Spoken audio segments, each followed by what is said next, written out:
Welcome to D&E's Cooking Classroom. I'm Ed.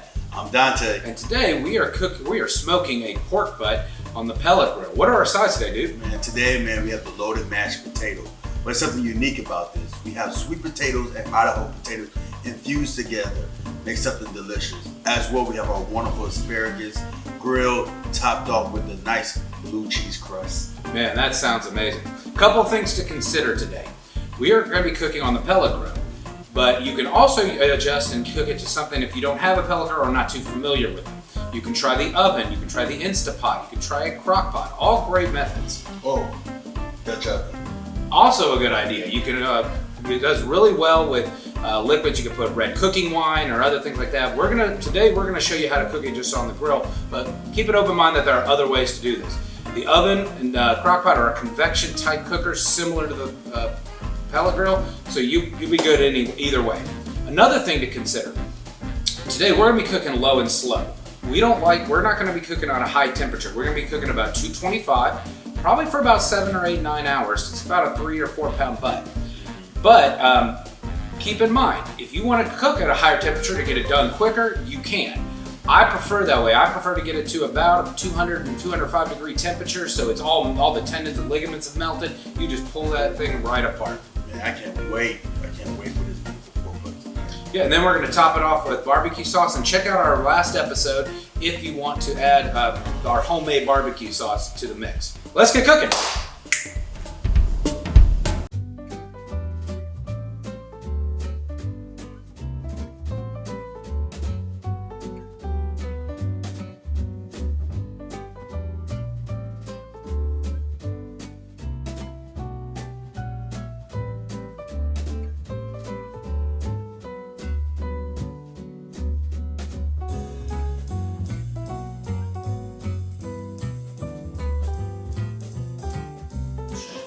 And make sure you get both sides heavily peppered with a nice butt rub of some kind. Doesn't have to be butt rub, just whatever seasoning you prefer on a pork. This is where you might want to experiment at home and try different things. Everybody has a different flavor palette and different opinions on barbecue. Good.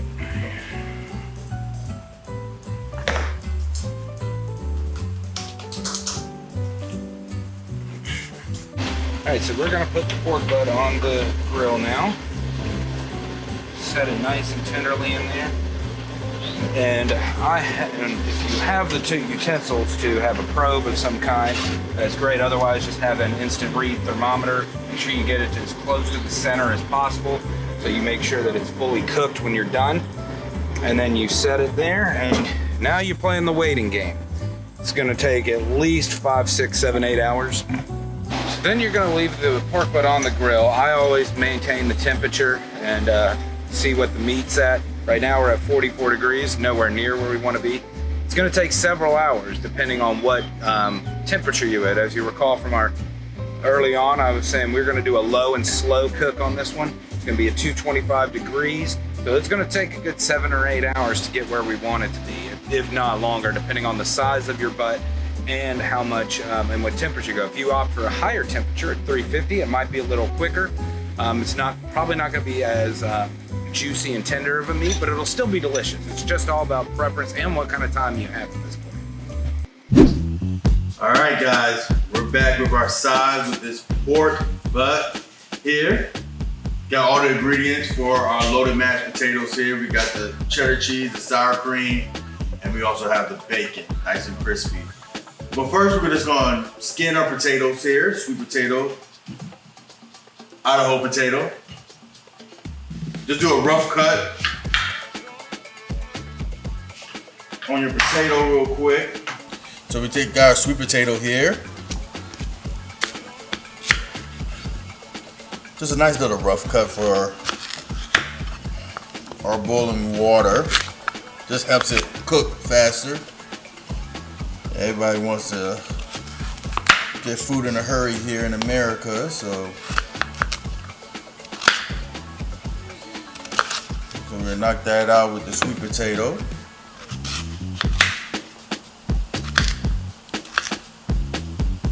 This is quick and easy. I remember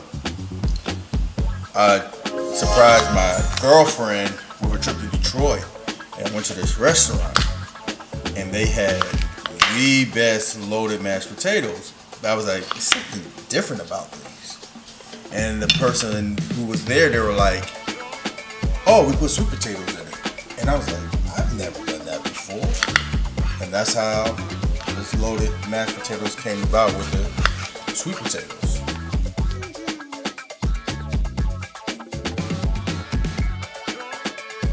All right, while the potatoes are boiling and we're getting ready to mash them, we're gonna get all our other ingredients together. So we're gonna take our bacon, we're gonna take our cheese and our sour cream and mix and get them all in a bowl together, ready to dump in together. All right, so again, we're gonna finish cutting up our bacon. Make sure to get as little pieces as possible so it gets a nice good texture when you finish up with the final product.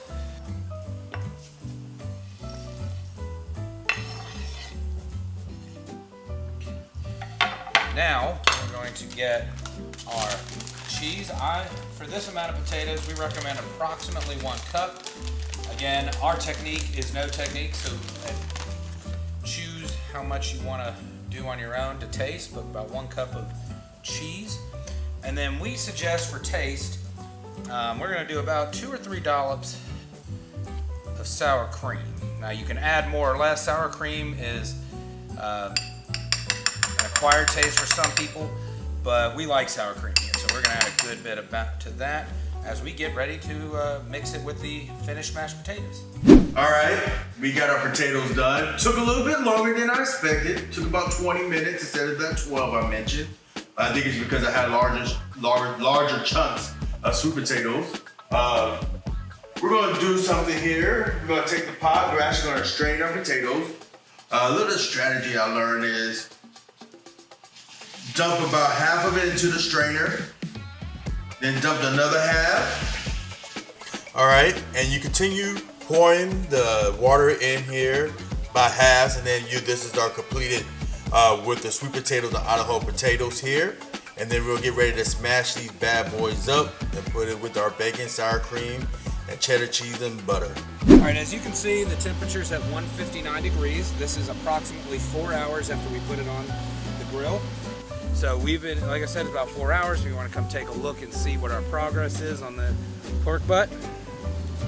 Oh my goodness, you can see the fat layering on the outside and pooling up. You can see the charring and that smoky flavor. So we don't want to leave it open too much. We want the temperature to stay the same. But so yeah, that's about 4 hours in, and we'll check back in another 2 or 3 hours, see how we're looking. Now we got that butter in there, and we'll start to mix that up. And as you're mixing that up, we'll put a little salt and pepper. Just for a little taste.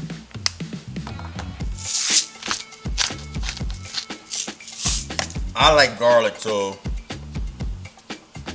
I just put a taste of garlic.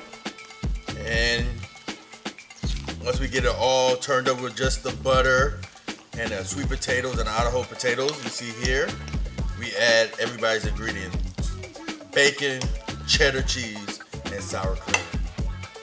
Just toss it right in there. Ooh, yeah. And like we said earlier, Mr. Ed said, you can add as much cheese, sour cream as you want. Now it's time to prepare our veggie for the meal.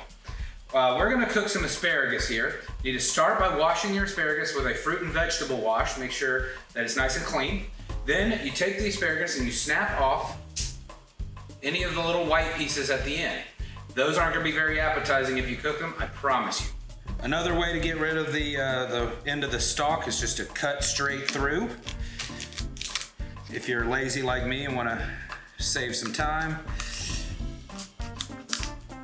just cut right through the bottom of the stalks. All right, we're gonna do the last part of this asparagus. We're gonna get a little olive oil. Go ahead and just layer the pan here.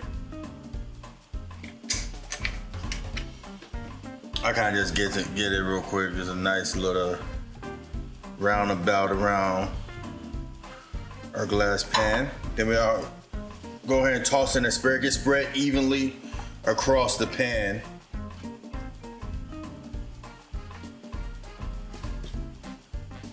Then we're gonna place a little bit more olive oil on top of the asparagus. Y'all, this is gonna be delicious.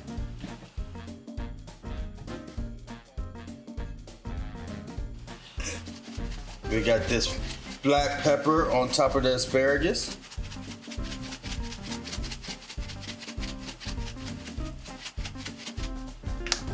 A little garlic.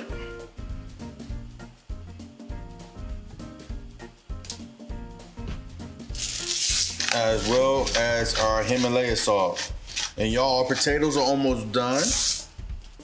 So we're gonna place this into the oven on 350 for about 12 minutes, and then we'll place the blue cheese crumbles on top after. All right, we got that beautiful asparagus right there.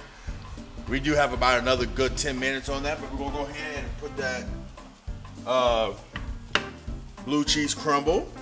You're gonna spread the blue cheese crumble across the asparagus very evenly. I love blue cheese crumble, so I'm gonna put a little extra, you know. This is one of my favorite cheeses. Maybe gorgonzola with a nice bottle of red wine.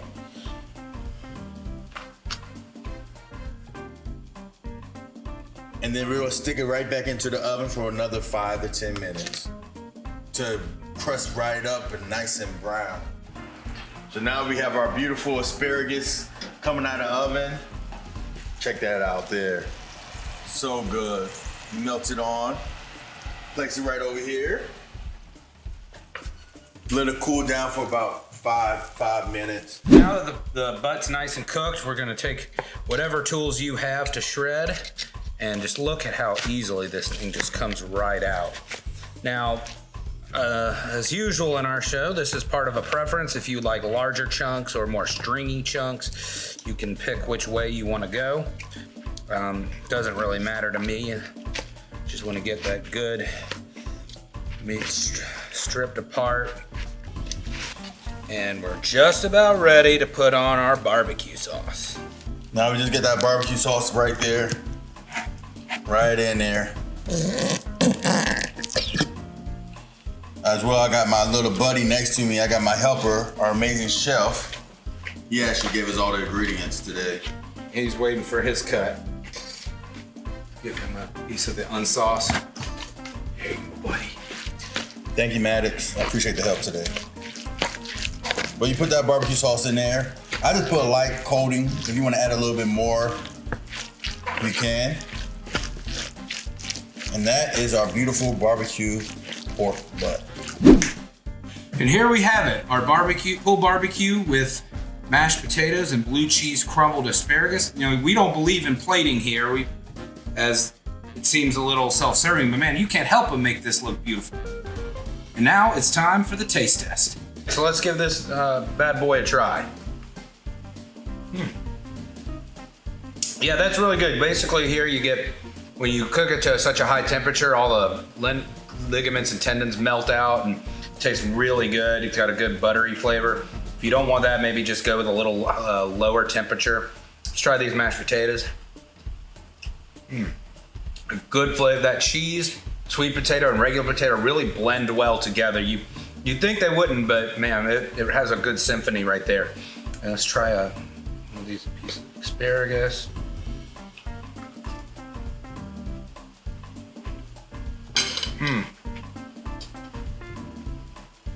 Hey guys, thank you for joining us with D&E. Hit that subscribe button, that like button, and definitely comment. And remember, our technique is no technique. Of American families. Hi, everyone. Thank you so much for joining us.